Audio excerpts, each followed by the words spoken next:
All right, it's 225 leading live. Danny Knowles is with the Knowles Group. That's my lifelong friend. Danny and I, we really did. We've known each other since we were little two poor kids over in a little small town in East Alabama growing up together at 10 years old, riding our bikes and just getting in trouble. Who knew all these years later we'd be still knowing each other and really working together? He in that business, me in this one, and I get to talk about him every day. All I can tell you is he is a straight shooter. He has raised his young men that work with him in the firm now to do the same, to understand their business and to tell people exactly what they need to hear to get them on track. You don't want somebody to try to sell you something when it comes to managing your money and placing your assets. You need some tough love. You need a plan. You need a coach. You need a program that you can stick to. That's how you get there. That's what Danny and his team will do for you.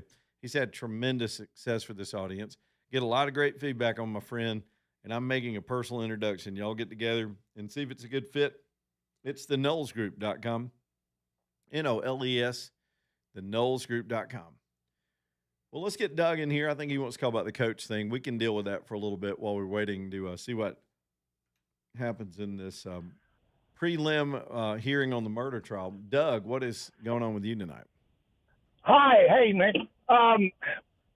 While all of the while all that was just happening, had just had the wreck.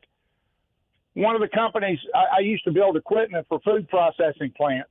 And I was in a meeting with Tyson at Springdale, Arkansas, and one of the guys, since I ride a Harley, he said, "Hey, Doug, you could probably get a good deal on a Razorback Harley." And one of the other managers, regional manager, spoke up and he said, "Guys, that wreck was staged." He Really? said he did not mess himself up. He said, "Look at the pictures. You don't get those kind of bruises from a wreck." Well, it depends He on who had was it. evidently having an affair with the girl he was having an affair with. Yep. Was the wife of a swim coach. And evidently the swim coach absolutely beat the dog snot out of him and quit the very next day and just left the state. Well, I remember that now that you bring that up, that it had to do with another coach and the whole program.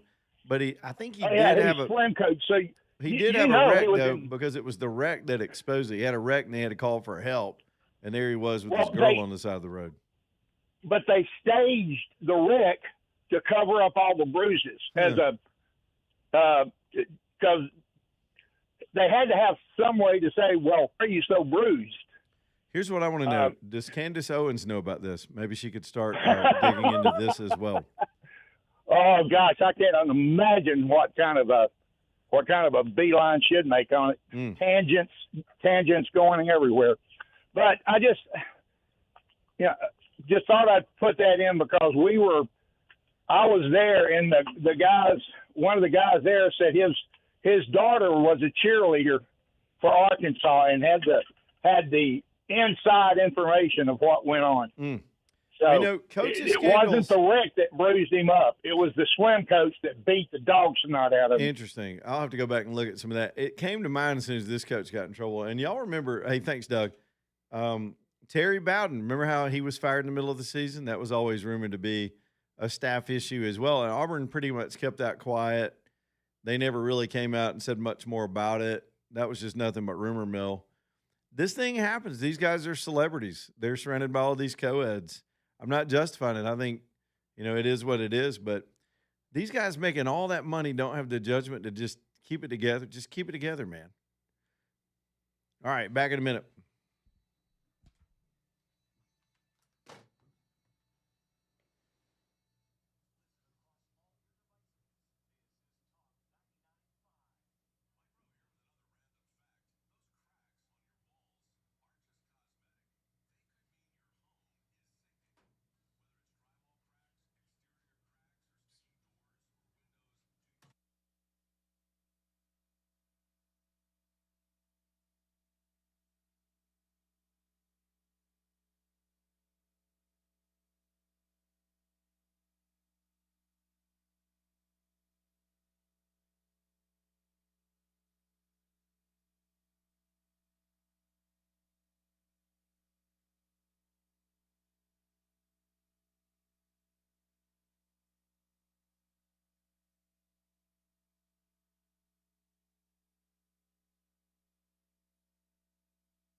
Here we are at 2:34 as we get things done this afternoon on a Thursday. Monster Liner next up on the show. This is a really cool paint product.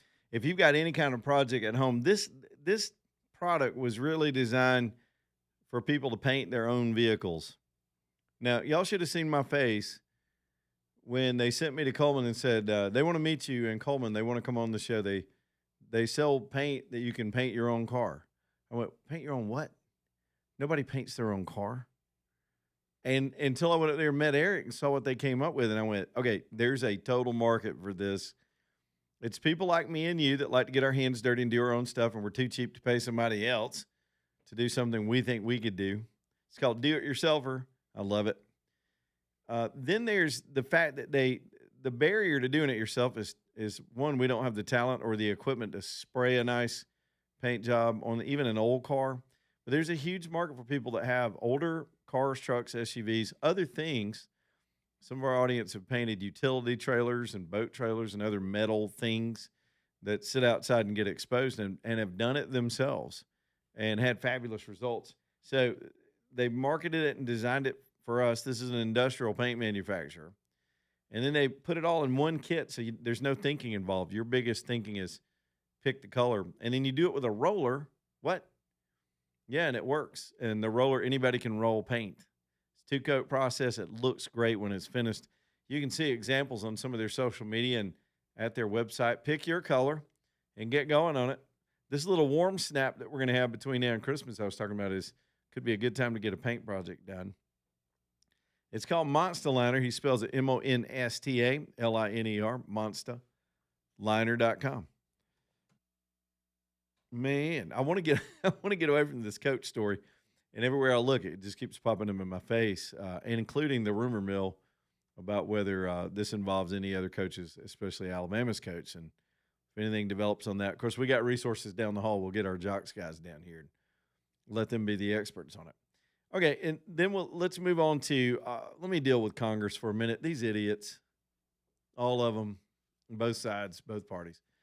They're taking all these show votes today that are absolutely meaningless. Here we are before Christmas. They're about to go on their December break, and they're not doing anything.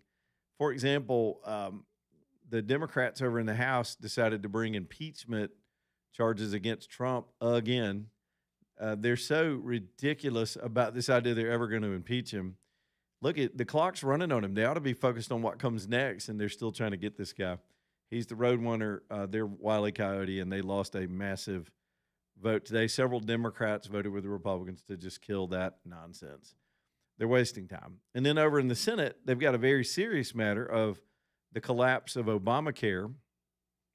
It was never going to function. It was designed by politicians and insurance companies.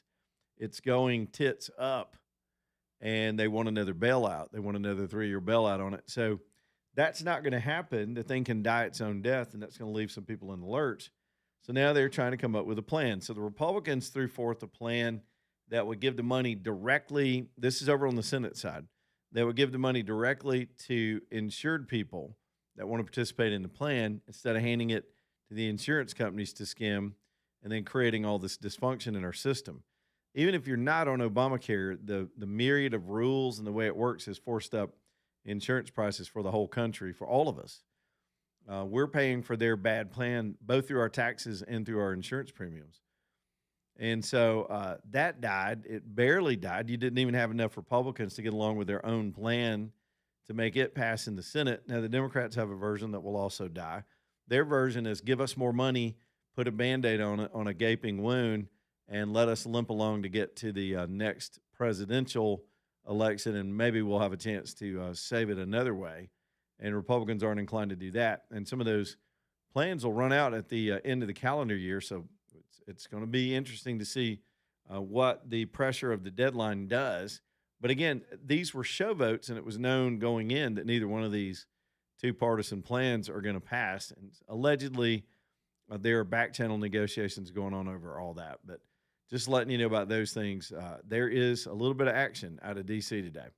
Another note coming out of Washington today, the trade deficit came in astoundingly lower than the experts had predicted. Let's talk about that for a minute. So there's three numbers that we talk about all the time. that some people conflate and get mixed up. There's the trade deficit, there's the budget deficit, and there's the debt. So let's separate those. The budget deficit, of course, is how much money we spend that we don't have. We take in so much money, we spend 38% more than that and then go borrow it, right? So we're borrowing money just to pay for things we can't pay for as a federal government. So we have a deficit that leads to us digging a deeper debt hole. So the debt is all that money that we borrowed, and soon the debt service on that alone is going to swamp everything else that we spend money on in the federal government. I think we're just months away from that. It's bigger than the welfare budget. It's bigger than the Pentagon budget. It's bigger than every other agency budget or department area budget in the United. And soon it'll be bigger than both of those combined. And hear what I'm saying. The interest on the money that this country owes because of the irresponsible people we elect, just the interest to pay on the debt we've racked up, is going to be bigger than the rest of the federal budget. So there we are. Now, how do we fix that? One way to fix it is to slow down the debt, slow down the spending, and then to really fix it, we got to grow the economy. We've got to get things built here again. So that's where the trade deficit comes in. It's been a huge part of the Trump agenda since he got in office, is to rebalance trade so that we're not buying more from foreign countries than they're buying from us. That's the deficit. The deficit is we're at a shortage. The experts knew that it was going to go down because of the deals we've been cutting the last few months. Trade starting to balance itself out. We'd love it to be zero. A healthy trade deficit would be zero. We'd be importing as much as we're selling to the world, right? At least get to zero. And that's what we're working toward. Well, we got it down to $52 billion. The experts thought it was going to be 59. It came in $7 billion less. That means things are heading in the right direction. Now, we don't see that in our pocketbooks yet, because for that trade to start for foreign countries to start buying our products, we got to slowly get the factories built, get people hired, get people back in those roles, and start producing like a country again and sending things around to the world. That's what brings money into our country. That's what brings money into communities. Let me give you an example. We got some other factors. We'll just talk about economics for a minute. Let's talk about the deportations. Today, the figure stands at 2.5 million people that are not supposed to be in this country are now out of the country. About 675,000 of those were actually deported by the government, and another 1.9 million or so have decided to just get on a Greyhound and go home, go back home to home. And it's voluntary, and that makes them eligible to come back the right way. One day, if they've established themselves here and haven't broken the law, they can immigrate the way we've always done immigration. But shoving all those people into our system has hurt everything across the board: housing, wages, food prices, public safety. All of it is part of it. The schools it's a burden of millions of people that just showed up. No country can sustain that, not even a country as wealthy as ours. So now we're creating domestic jobs. We got plant announcements and investment announcements all over the place. You've got some of the workers that are competing for American workers for those wages and undermining that, by the way. If you just got here from Mexico, hell yeah, you'll work less than an American, and these companies get away with paying it. So not all that has come to fruition yet for us, but it's happening. The basic fundamental things that we need to be doing are starting to happen. And it's the little tumblers are falling in place. The trade deficit's coming down. Inflation's been held at check at 2.5%. Fuel prices are coming down. Food prices have totally stabilized and are starting to ease down, except for some meat products. That's part of this trade issue. And then you move all the way down to taking some of the illegals out of the housing market, out of the rental market. I had a statistic yesterday that showed that it was just out. The statistics were out yesterday. 60% of the rent demand in this country in the last 5 years